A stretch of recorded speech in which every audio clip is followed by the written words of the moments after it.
morning, students. So now, welcome to our Luzon Literature. And now, we're going to introduce to you the most and famous or the most familiar works under familiar authors too. So I hope you feel free to look around here in our gallery walk. So I am Jusmiralta Watamama, your tour guide in this gallery walk. Let's go. Wow. Wow, it's amazing. Wow, so good. So right now we are here in a region 1 or the Ida, Ilocos As you can see, here in Region 1, Ilocos region, we have here the famous author who is Pedro Bucaneg. So, Pedro Bucaneg was born in 1592 and he died in 1630. So, he is the father of Ilocano literature, as you can see. And also, he was born blind, but he was able to write the well-known or the famous Ilocano or epic, the Biag ni Lamang. So here we can see the Biag ni Lamang characters. We have, as you all know, Lamang and Ines Canoyon, the wife of Lamang. We have Don Juan Panganiban, who is the father of Lamang, and we have here Namongan, who was the mother of Lamang. Okay, so let's proceed here to the 19th century. Let's be a library. No, that's not. Are you ready to know what is in the 19th century? Okay, here we have Moro Moro, or what they call known as comedian, and it is a kind of a stage play. So it was famous during the Spanish colonial period. So it is created by a Spanish priest, and it is a clock and dagger play depicting the wars between Christian and Muslim, with the Christian always in the winning side. So the first stage play was written by Father Geronimo Perez, as you can see, and he wrote the first stage play in Manila in 1367, and it was to commemorate the Governor General Consuegra's victory over Muslim in Mindanao. Okay, so now let us proceed. Are you ready to proceed in the other? Yes, yeah. We have the Matilde de Sinapangan. So this Matilde de Sinapangan is a novel from Ilocos. It was written by a Spanish priest, Rufino Redondo, and it was the first Ilocos novel written in Ilocos. And it was printed on 1892 and published on 1923. Matilde de Sinapangan novel tells about the story of a young woman named Matilde in a fictional place in Sinapangan, Philippines. So it explores the story of about love, familial love, and platonic friendship. So is it clear, students? Okay, let's proceed to we have Zarzuela. Zarzuela was invented by Juan Hidalgo. It is a musical theater. Are you familiar with musical theater? Yes. Very good. It is a Spanish lyric dramatic genre, spoken and sung scenes. So it is also accompanied with dance. So while singing, there are also accompaniments of the dance of the dancers. Okay, let's proceed. Okay, students, so now we are here in the literature under the Region 3 or the Central Luzon. Okay. Are you ready to know what is in the Region 3 Central Luzon, students? Yes. Okay. Are you familiar with Tumayla? So, as we know, the Tumayla is a Kapampangan terminology for Pampanga lullaby. So here we have the beloved and well-known folk song from Kapampangan region. We have the Atikungkong. So it is written in Kapampangan. So here we have the lyrics. Okay. Do you want to read this, students? The lyrics? Okay. So here you can read the lyrics. Okay. Who wants to volunteer? May I ask Junji Empanado? Sir?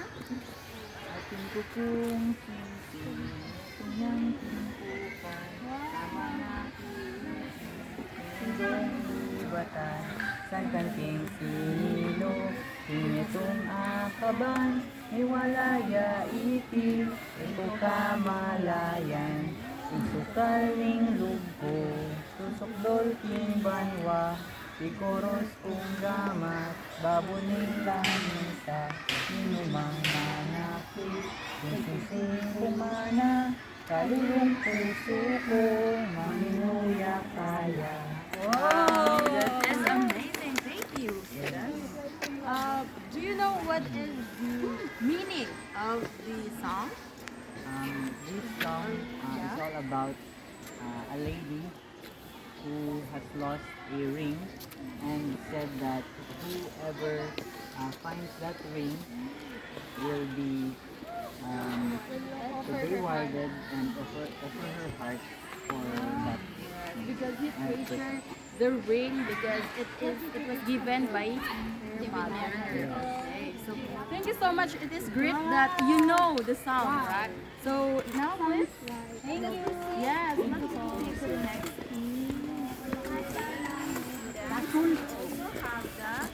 it's not multo actually.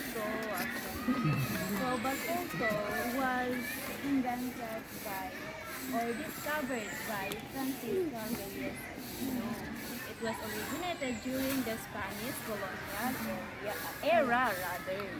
So this Baltoso is a love song in satirical form, just like theater. It is also accompanied by singing and dancing, and it is usually with flute and drums. As you can see, the performer wears a costume. The voice wearing a barong Tagalog, but the photo, as you can see, we have the girls performer. So it is singing and dancing. The singing and dancing are done alternately, just like the theater. So is it clear? Is there any question? Now, let us proceed to the another author. Okay. Last we have Thomas Pimpin. So Thomas Pimpin is a Filipino painter, writer, and publisher.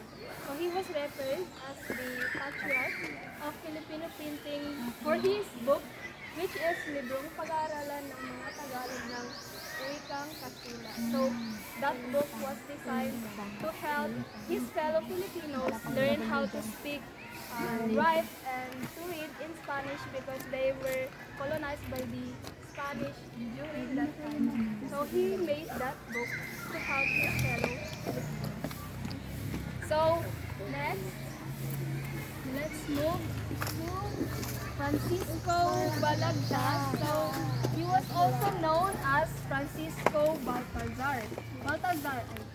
So he was a Filipino Tagalog literature and poet during the Spanish colonial period in the Philippines. So he was hailed as the greatest of Tagalog poets, and his work, which is Florante at Laura, acclaimed as a masterpiece. So this book is about love and sacrifice.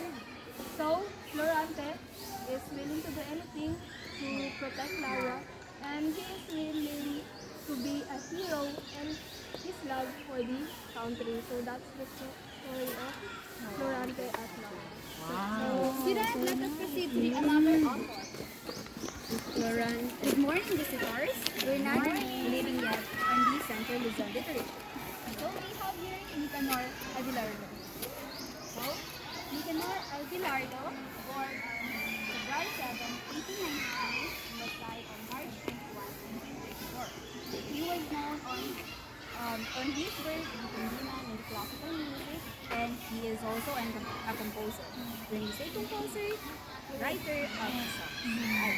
So we have here, he was introduced to music when he was 5 years old to written works. We have the Gandino songs, which are the Mutya ng Pasig, Mutya ng Pasig 1926, vocal Kumintang, Tagalog lyrics by Deogracias E. Rosario, later arranged for orchestra by the composer. We also have Nasaan Ka Irog.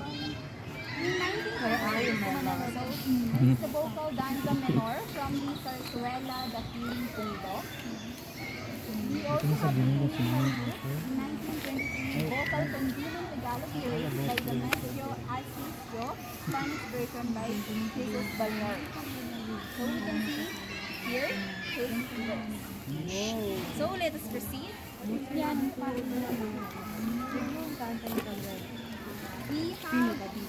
Damiana and Eugenio, who is familiar with Damiana and Eugenio. It's beautiful, isn't it? Yes. Not only the epic, What's that in the forehead? Is it a flower or a feather? it's a feather. So he's not only the compiler of the epics and the Filipino literature, he also have the anatology and the mythology of the Philippines. So yes, the epics. Wow, what a great picture. Mom, why are you fighting the crocodile? Is that an animal abuse? No. Heroic not. Yes. Yes, so it is the epic, so it is a heroic adventure of the Poor Heroism. crocodile. But I think it among brings all fun. of you who knows some of the Filipino epics. Bantugan. Laman. No. Yes? Another? Bantugan. Yes. So all of that, yes, all the epic that you have mentioned is include, yes. She compiled all those epics. Any question? No, pala. Okay, let us proceed to the next author. Wow, Sikat. It's already Sikat. Are you still having fun?